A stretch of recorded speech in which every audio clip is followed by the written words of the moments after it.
Hi friends, मी सुनीलच्या birthday पार्टीसाठी तयार होत आहे आणि इथे बघा मी असं येल्लो कलरचा ड्रेस घालून त्याच्यावर पर्लचे कानातले घालणार आहे.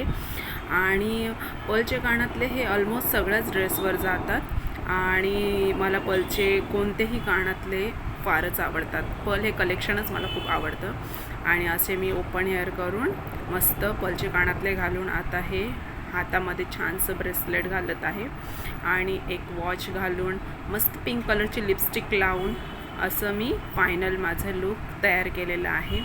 आणि आम्ही मस्त आज बाहेर पार्टी करणार आहोत. सुनीलचा बड्डे आम्ही एका हॉटेलमध्ये सेलिब्रेट करणार आहोत आणि या ब्लॉगसाठी मी खूप प्रयत्न केले आहे की कसा तरी हा व्हिडिओ बनवावा, पण अंश आणि घरातल्या काही कामामुळे मला हा व्हिडिओ मध्ये कट करत बनवावा लागला. इकडे बघा माझी सासूबाई मस्त तयार होत आहे, त्यांनी देखील ड्रेस घातलेला आहे. इथं मी अंशला तयार करते आणि अंश मला खूप त्रास देतो आहे, मला कपडे देखील घालून देत नाही आणि गरम हे भरपूर आहे आणि इथे मला बाहेर हॉटेलमध्ये जायच्या आधीच माझा अर्धा मेकअप निघून गेलेला आहे. AC देखील इकडे काहीच काम करत नाही. हे आहे माझं फायनल लुक. मी नंतर सगळे केसवरती बांधून घेतले आणि इथे सुनील देखील तयार होत आहे. हाय बड्डे बॉय. तर बड्डे बॉय अशा प्रकारे तयार होत आहे आणि ते मला नेहमी परफ्यूम लावून देतात, तेच मला परफ्यूम लावतात बाहेर निघताना वगैरे, भरपूर माझी काळजी घेतात. आणि इथं केक आलेला आहे आणि मस्त केक आम्ही टेबलावर ठेवून कटिंग करणार आहोत आणि नंतर आम्ही बाहेर पार्टीसाठी जाणार आहोत. इथं माझं बाळ एवढं एक्साइटेड आहे, बापरे, जसं त्याचाच बड्डे आहे. कोणाचाही बड्डे असला की त्यालाच केक कटिंग करायचा असतो.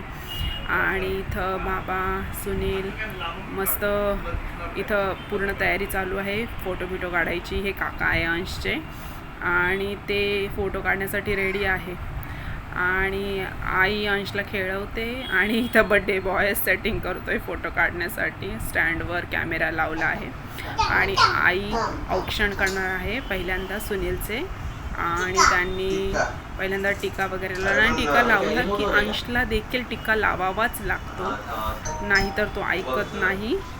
तर इथे औक्षण झाल्यानंतर आता आई देखील फोटो काढत आहे. आता इकडे बघा तुम्ही, मी पण सुनीलला ओवाळून घेतलेला आहे आणि अशा प्रकारे केक वगैरे कटिंग झाला आहे. तो केक कटिंग करतानाचा मग व्हिडिओ केला नाही, तर मी कसा बसा व्हिडिओ बनवत आहे थोडा गॅपनी. आणि मी देखील सुनीलला केक भरवलेला आहे आणि इथं सुनीलनी आणि माझ्या बाळाने केक खाल्लेला आहे. आणि आता आम्ही थोडासा टाईमपास करतोय कारण की आता आम्ही एक कॅब बुक केलेली आहे, ती यायला थोडा वेळ आहे आणि तोपर्यंत माझ्या बाळाबरोबर मी मस्ती करत आहे. आणि इकडे बघू शकतो येतोय आणि तो पळून गेला. आता आम्ही इथं कॅब आली नाही, कॅन्सल झाल्यामुळं आम्हाला ऑटो बुक करावी लागली. तर अशा प्रकारे आम्ही आता 2 ऑटो करून येणार आहेत. आई दुसऱ्या ऑटोमधून येत आहे आणि हे आम्ही डोंबिवलीच्या कोकण हॉटेलमध्ये आलेलो आहे. तर कोकण फ्युजन असं हॉटेलचं नाव आहे आणि तुम्ही बघू शकता ते फर्स्ट फ्लोअरवर आहे. तर चला तर आपण बघूया वरती ते हॉटेल कसं दिसतं. तर हे बघा, त्याचं काहीतरी लुक हे असं आहे, थोडं जुन्या काळासारखं त्याला लुक दिलेलं आहे. आणि हॉटेलचं जे जेवण आहे एक नंबर ऑसम होतं. ना त्याच्यात कोणते कलर ॲड होते, नाही त्याच्यामध्ये कोणता असा सोडा वगैरे मारलेला होता आणि जेवण असं जसं घरगुती कोकणमध्ये आपण खातो त्या पद्धतीने जेवण होतं.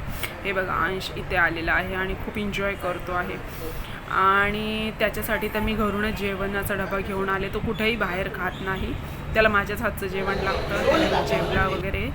आणि इकडे बघा माझ्या नवऱ्याने मस्त चिकन थाळी मागवली, नाही सॉरी त्यांनी मटन थाळी मागवली आणि माझ्या धीराने चिकन थाळी मागवलेली. बाकीच्यांनी मग सगळ्यांनी सुरमई थाळी आणि मी मागवली आहे कोळंबी थाळी. तर चला तर मी ती खाते. बाय.